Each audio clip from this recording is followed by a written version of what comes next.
قرآن مجید سورہ لقمان کی آیت نمبر 17 ہے.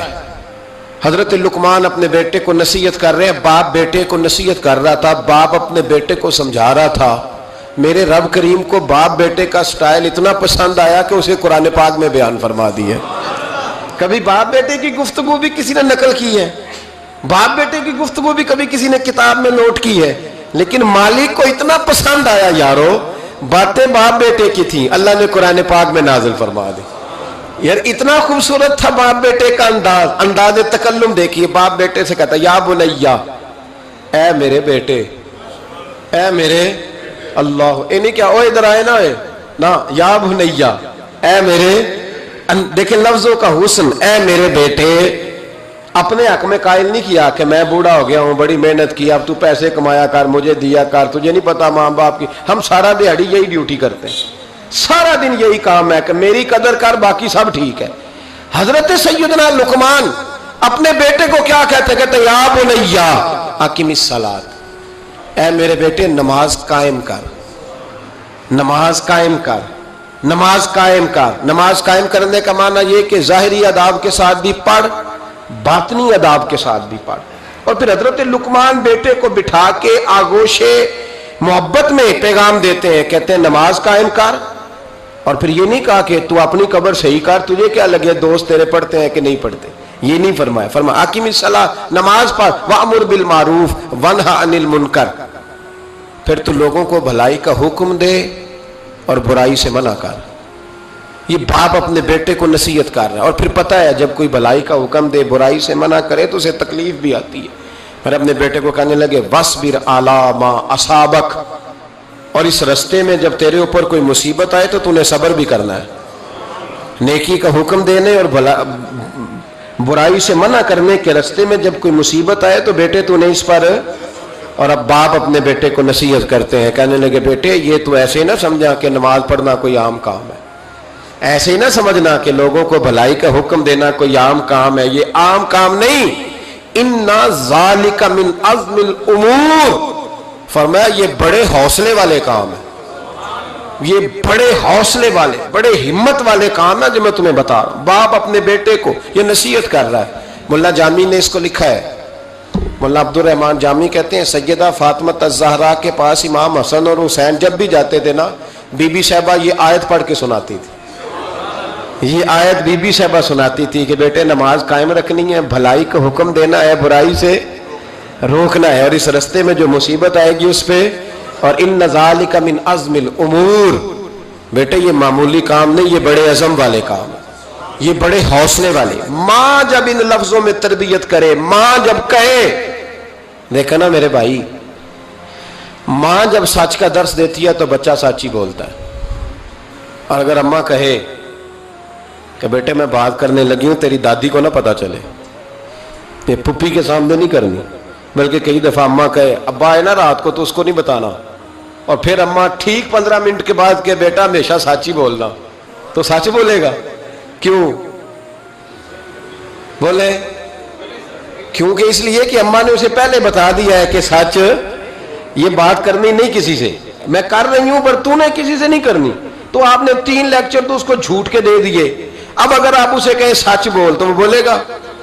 آپ نے خود کہا کہ بیٹے یہ ٹیلی فون اٹھا, اس بندے کے پیسے دینے, اس فون سن, اس کو کہنا کہ میرے ابا جی فون گھر میں بھول گئے.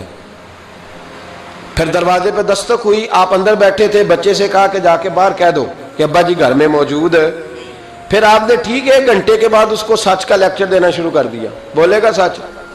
وہ بھی پھر جائے گا نا جب اپنے دوست کے گھر, تو ٹیلی فون ابا جی کا آئے گا تو دوست کو دے کے کہے گا ابا جی سے کہے کہ وہ ٹیلی فون میرے پاس بھول گیا ہے, کیونکہ یہ آپ نے پٹی پڑھائی ہوئی ہے. یاد رکھیں, گھر کے اندر جب تک آپ کا کردار, آپ کا اخلاص, آپ کا درد, حضرت غوث پاک جیلانی پیر بعد میں بنے, عالم بعد میں, اگرچہ پیدائشی ولی تھے, لیکن غوث اعظم کہتے ہیں میں نے سبق استاد کے پاس بعد میں پڑھا.